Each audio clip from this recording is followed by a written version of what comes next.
Good morning, everybody. I just want to say I have no plan with this video, exactly.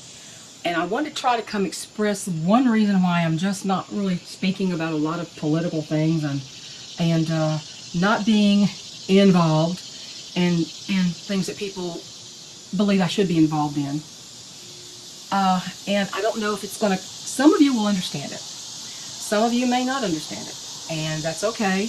But I'm going to try and express it and articulate it in a way that makes sense. And I don't know if I can do it. Pray for me here. First I want to say that you can watch YouTube, every videos on this platform on one subject, just politics, any one subject. And you can watch them 24/7, every bit of content you can slurp up as it comes out, and you would never leave the platform. Even to go to the bathroom, you would never leave. And you would still never touch on a tiny, minute fraction of what's out there every day new. And I'm sure you're familiar with the term doom scrolling. Absorbing all kinds of content constantly, most of it negative, a lot of it political. And I mean, even prepping, you could watch every prepping video, and some of these people are full of crap. Some of them haven't done it. They want to talk about it. They've never done it. A lot of people who do it regularly as a lifestyle don't talk about it all the time. But anyway, that said, the doom scroll. There's a stupid commercial with Eugene Levy, and it says, "I'm your sleep daddy," which is like, oh, that's gross. But and he jumps into bed with this couple and he goes, "Lay off the doom scrolling." And of course, right before bed, you shouldn't be doom scrolling. But I have had,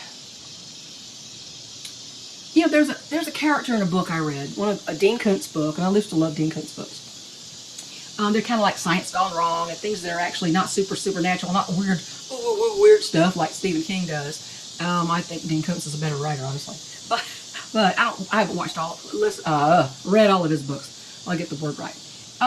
There's a character in there, and he's the brother of one of the main characters. The main character is a PI couple, and she has a brother who is in a facility, a care facility for people with certain IQs, and he had an expression he would say when he was overloaded with information and he couldn't take anymore and he needed to back off. He said, he'd say, "I'm full up. I'm full up. I'm full up." And I thought, that's kind of what I feel like. I'm full up with a lot of this stuff. And I also see something that bothers me, and I'm not sure if this is going to make sense. It's that the political, you should do this, you should do that, this is your duty, and the spiritual realities and in facts, and they're butting heads a lot lately.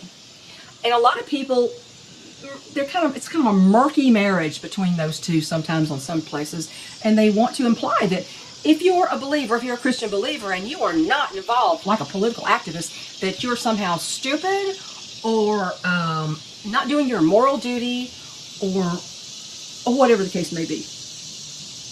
And they don't take into account, of course, your own personal situation, not that they should be the judge of you in the first place. They don't take into account your own personal situation. We don't all have the same responsibilities and the same challenges every day. And until you walk a mile in somebody else's moccasins, as my friend Lady Hawk would say, it's a little hard to be judgmental of what they do or what they don't do or what they avoid. And obviously, my situation. I am trying to run a homestead that was built for a team of two who were 23 years younger at the time, and my husband is just not able anymore. And do you think I'm able to successfully do it all myself? I'm not. I don't have it all in hand. It's too much for one person who also would like to do something besides yard work, garden work, chicken work, house. I would like to do something else. I'm trying to keep being a quilter. I believe I'm going to have to give up that hobby at some point. I'm sure I will have to, because if something happens to my husband, I won't be able to afford it. I won't be able to afford the fabric. I won't be able to afford the machine repair. I have a beautiful machine, but if it needs repair, I'm screwed. So I thought there was thunder. It's an airplane. There are storms around anyway. So I'm not, you know, and I had 3 decent sized gardens, and I nixed the other 2, the ones furthest from the house, even though that's even better soil than what's up here at the house, what I call the house garden, because it's so close to the house and I can see it and maintain it and monitor it better. And deer so far not jumped into it.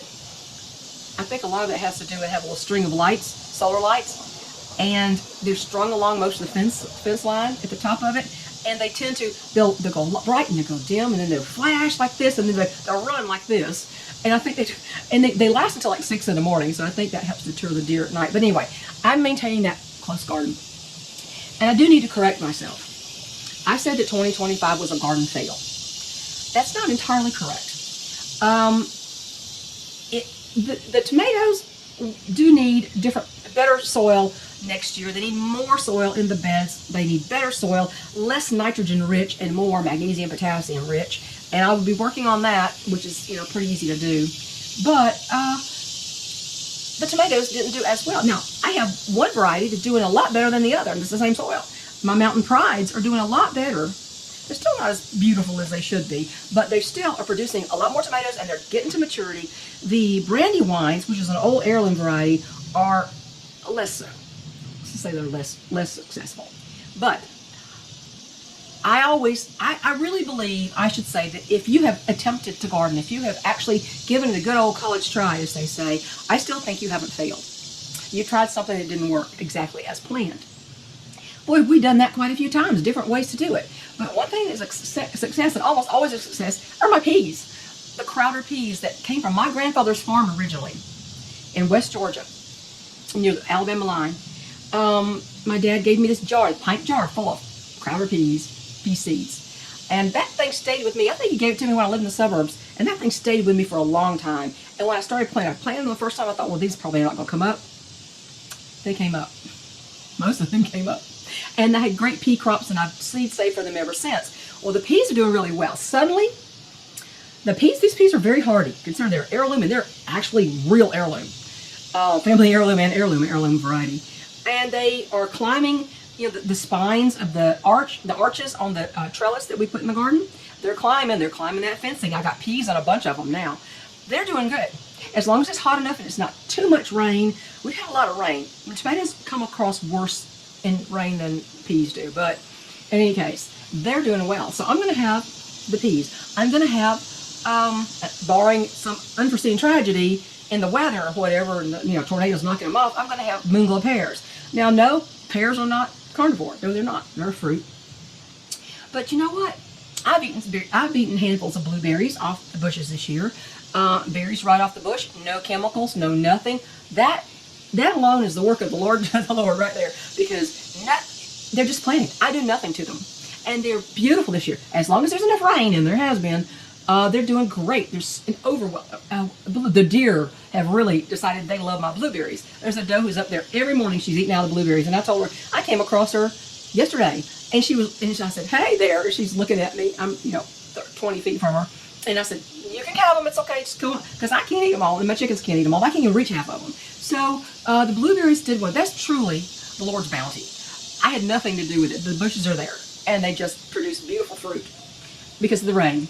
No fertilizer, no nothing. And so I took advantage of the Lord's bounty. And the moonglow pears are also the same thing. I didn't do anything. The tree's there. All the conditions were right. The frost didn't kill all the blooms, and we have pears. And I will partake of some of the pears when they come ripe at the end of August, 1st of September. So I'm not so strict with everything that I'm going to give up just a simple pleasure like that when it's completely as organic as it can possibly be. But, the other stuff that I have to cultivate, that's a little harder. But, somebody's driving a four-wheeler around here, I think. I don't know why, always. But anyway, that's the only noise pollution I have around here is that, generally. And of course, gunshots in the dark when people shouldn't be shooting.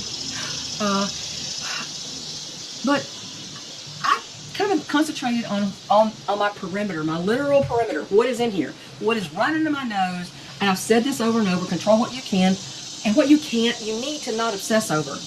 People are obsessing over every single thing the administration does. And I mean, it doesn't matter who's in office. Are you asked to vote on every move that they make after they're in office? You are absolutely not. Let go and let God. Let things go. And, of course you can be in prayer about whatever.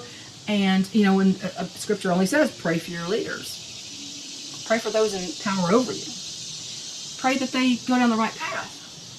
Whatever you want to pray for them, you do it. But do you have a real true say, a physical, I'm going to put my vote in a box on this particular issue, say in it? No, not after you elect them. So why are you obsessing over, know what's happening, but then push it back there.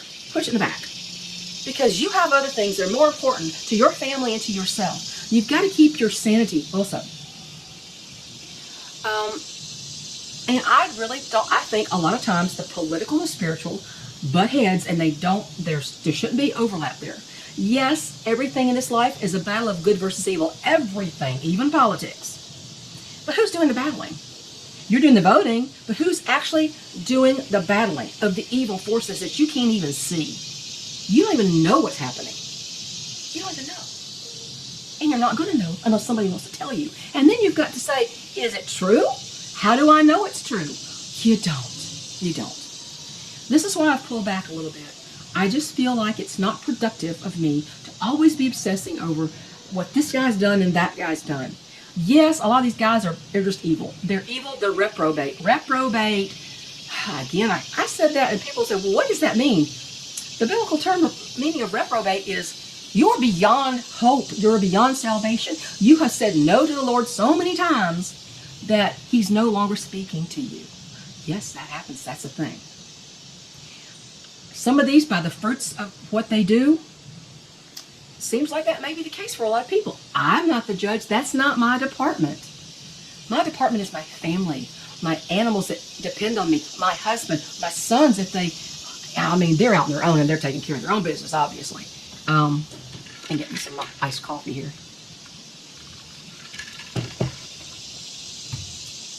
But also,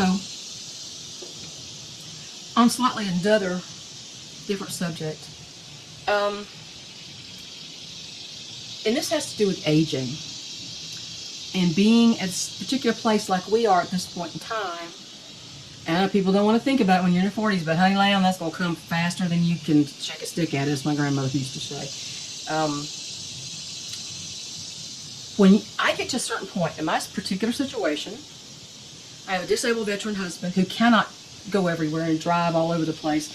Just to go on an errand, he has to take up all his strength, and he comes back in a lot more pain than when he left every time. But he says, I can't just sit there. Everything can't be on you. My situation at our point in life, and I'm going to turn 69 years old in November. My husband's going to be, gosh, he's going to be 73. He's going to be 73. Or is he? Yeah, he's going to be 73 next year, right after the first of the year. And I keep forgetting that things are not the same as they used to be. Not exactly. I'm in better shape in a lot of ways than I ever was in my whole life. I have muscle definition, muscle mass. I can't do anything about loose 69-year-old skin, but I'm not going to have surgery at this point in my life. Who cares? All surgery always results in ugly scars. I think we got enough plastic surgery going on in this world right now. As I see for people who've got lips the size of some duckbill. Anyway, we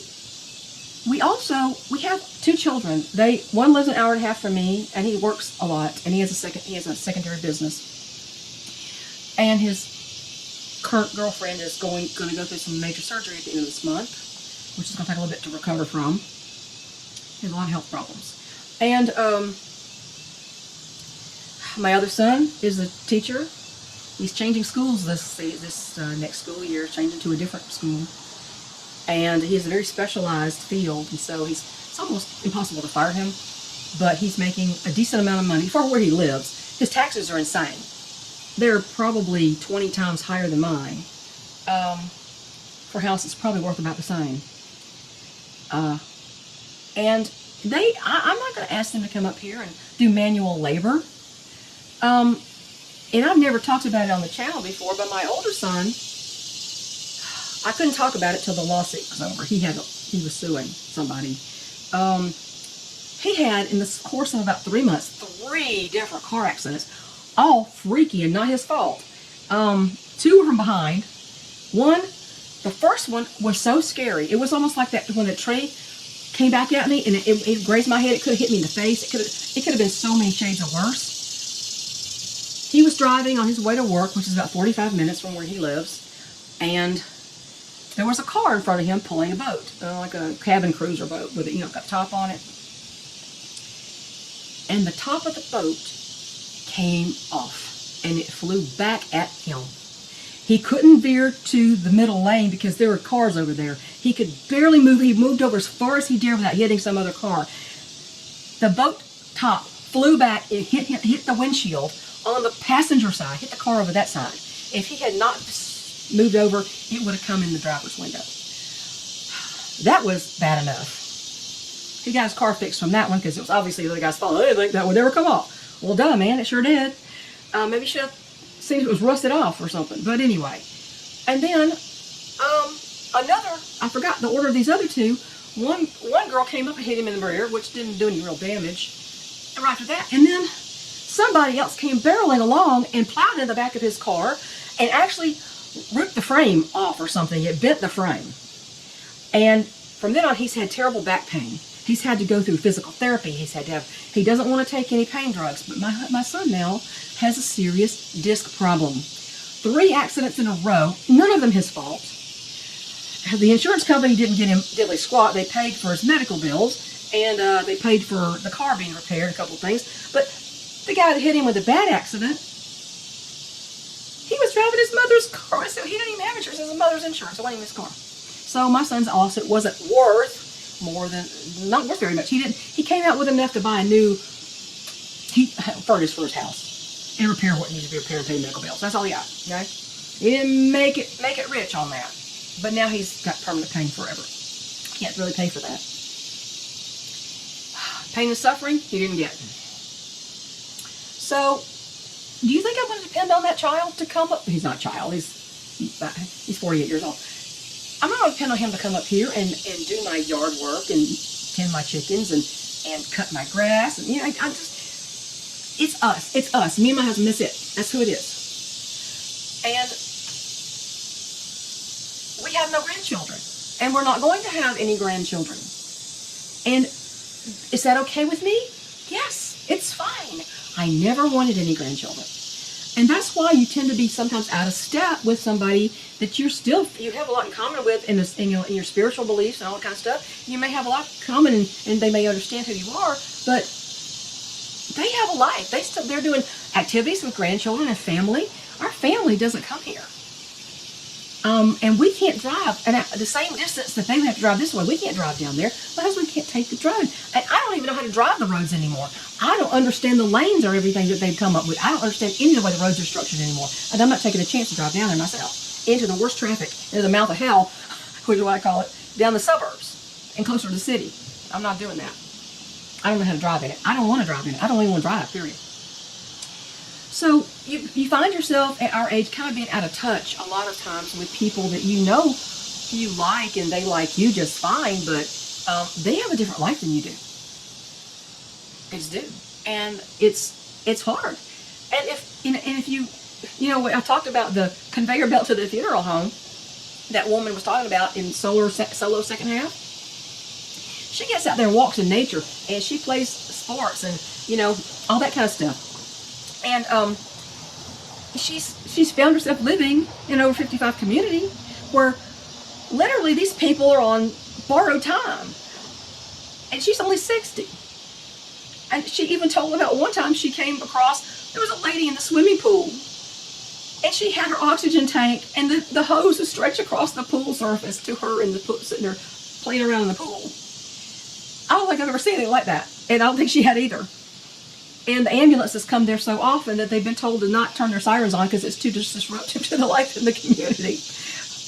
So that's not where I am now, and that's not where I want to be. But I have things that keep me anchored to my place here, my property, my animals, my husband. And I don't know that I would ever want to leave here, leave this property. So when you get old, your friends kind of peter away in a lot of ways. I mean, my Lady Hawk died. Probably the best friend I ever had, really died unexpectedly. Her heart has failed, and her heart failed, and her output was only 20% before she died. I talked to her the week before, and I found that out, and she was living the harsh climate of Wisconsin with her daughter. And I wish she'd come here. I think if she came here, she probably would have been better off. But you know, water under the bridge. She didn't. She passed away 4 years ago, almost 4 years ago. And you know, a lot of people, they don't let you. When you get older, everybody's set in their ways. Everybody has a certain way that they think, they believe, that they manage their lives. And when those things don't jive with somebody else's, it's hard to maintain a friendship, even if you want it. It's a sad thing. So you have to plan for being alone, even if you are a gregarious party kind of person, which I am not. You have to kind of plan. A lot of your older years are going to be spent alone or very isolated. And I don't mind isolation. I'm listening to all the bird music all around me right now, and I just love it. My favorite is the thrush. The thrush singing those notes that sound like flutes. It's so beautiful. Doe, I was coming back from the barn this morning, a doe was in there right with that little piece of concrete out front that we call the fin pad. My cat loves to roll around it. It used to have a grill on it, stone grill. And he has a little bowl right there, a silver tray. I don't know where it came from, some yard sale, I guess. And I put it on something, and it's his water bowl. Well, the doe was drinking out of my cat's water bowl as we came back. And we were about 20 feet away from her, talking to her, and she just kind of thought it was probably prudent to walk away at that point. But they're not quick to leave. I enjoy that. Yeah, they're hooves, marauders. They don't want to share. They'll eat everything. They'll eat you out of house and home if you'll let them. But I still love the sight of a doe with her fawn. I love it. I see it around here all the time. I love the sound of singing birds in the morning. I wish I could hear whippoorwills and Chuck Will's widows at night. I used to when we had more woods around us. I haven't heard one of those in a couple of years. And the night birds are awesome.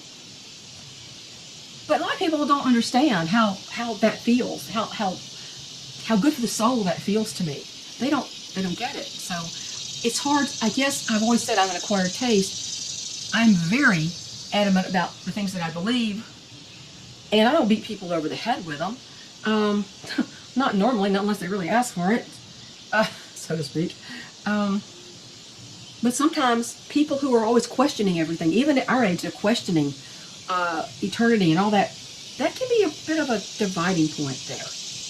You don't have to agree with everything I think, but you have to be willing to let me have my beliefs and be willing to let it go if I say something that you don't understand or don't quite agree with. And that's hard when you get everybody set in their ways. A lot of people have more physical problems than I do. My only condition is hypothyroidism, but I've had that for 25 years. That's not something that's fixed by diet. It's not caused by it. It's not fixed by it. That's the only medication I have to take. I eat mostly meat, these days. Now, at this point, I'm developing not a meat aversion, but a grease aversion, because a lot of stuff like bacon and the sausage and eggs cooked in butter, I don't mind eating a piece of butter, off a stick, but I don't really like the melted butter on everything, I guess, and so I'm having developed in that. I have to figure out that. This heat makes me not want to eat anything, but that's neither here nor there. But there's a whole lot of things that make you out of step with other people when you get to be my age, and you're not quite the standard old person, and that can be a lonely life. People say, get involved, go get involved. Well, how am I going to get involved? I don't leave my property very much. I can't leave my husband with all the chicken chores all day long and run around. Not that I want to. I don't want to. So anyway, you get out of touch with stuff. And I'm out of touch with people who think that I have to be a political commentator on this channel. I've done my share of that kind of stuff in the past. And I make no secret of what I adhere to, I hold to, I believe in. I make no bones about that. But Does that mean I need to be a political activist because those Christians, they got to get out there? Well, if you want to get out there, you do it. If you don't, if you feel like it's interfering with your peace, don't. In the end, the Bible doesn't tell you to go be a political activist. It doesn't. That's kind of a made-up thing that people have got in their head. They got them all intertwined, and I don't think that's the truth. And sometimes it interferes with your spiritual peace and your quiet and your even keel that you're on. It wants to upset the apple cart every time you look at one of these videos and people are talking about Epstein and this and that and the other. And how this is what they did to Trump in 2020 and this is what they did to him in 2016 and this, yeah, I know, but guess what? That man's strong enough to handle all of it. He doesn't need my input. He doesn't need my help. And I can't obsess over what he does or doesn't do or what anybody does or doesn't do. A lot of things are to the detriment of people doing them, but I'm not paying the price for that. They are. So I'm not sure where all this, I was trying to bring all this back together, but it's just not coming together. So it's been 29 minutes. I got to go. I'm going to speed this up so it won't be 29 whole minutes. But, you know, everything's status quo here. My garden was not a total fail. The peas are doing really well. The pears are doing really well. Tomatoes are doing adequately for us to have tomato slice on our burger patties. So I guess that's really all you can hope for, is for your needs to be met. And even if it's not in abundance, at the time, there's always next year. Repeat that, instead of quit recording. It's always next year. If you actually did the garden, even if the things didn't go the way you planned, it wasn't a total fail. You tried. And that's more than a lot of people do, is try. So I hope this made sense. I think I'm trying to keep my political over here, my spiritual over here a little bit more, because if I do nothing as an activist type activity, I'm still not out of the will of God. Some people don't agree. Your prerogative. Just don't come in here and lecture me about what I should be thinking, what I should be doing. That really bugs me. People have found out a lot. You know, if you want to talk about it yourself and you have a different opinion, you can start a YouTube channel. You can go on camera and you can talk about it all you like, as long as you don't run afoul of the YouTube overlords. Which is a little easier to do now that the COVID era is over. Oh, they're trying to revive it. They will, but anyway. So I'll talk to you later. Have a great day. I'm all over what I said. And I'm going to have a Name That Pullet contest. I've got 2 pullet names already ready. Ethel's already a given because she's my favorite aunt. And I decided one's going to be called Hannah because I've never had a Hannah. So the other 2 names are going to have to kind of go with, not seem out of place with the other names. I mean, I've had a lot of chickens come and go, so you may suggest names that, you know, I've already done here. But anyway, this is not that one. This is not the one to guess, do the names on. I'm going to do another video. I hope. I'm ready to quilt, that lap quilt I did. And I think it turned out really nice. And I have one more planned, and I'm not sure what I'm going to do after that. So we're getting ready to get rid of a lot of stuff in this house. I said I want to get rid of half of the stuff we own. I want to get rid. I want to be a little bit. No, I'm not going to be a minimalist as long as my husband's around, because he don't go that direction. He don't play that. But he is on board with cleaning up, and we did get the gate hung yesterday. We didn't get the slats on it, but he got the gate hung, and he's paying for that today. So baby steps, like 2 baby steps every 2 to 3 weeks, and that's about the way we're going. Have a great day, everybody. Hope your gardens are doing well. Talk to you later. Stay cool. Bye.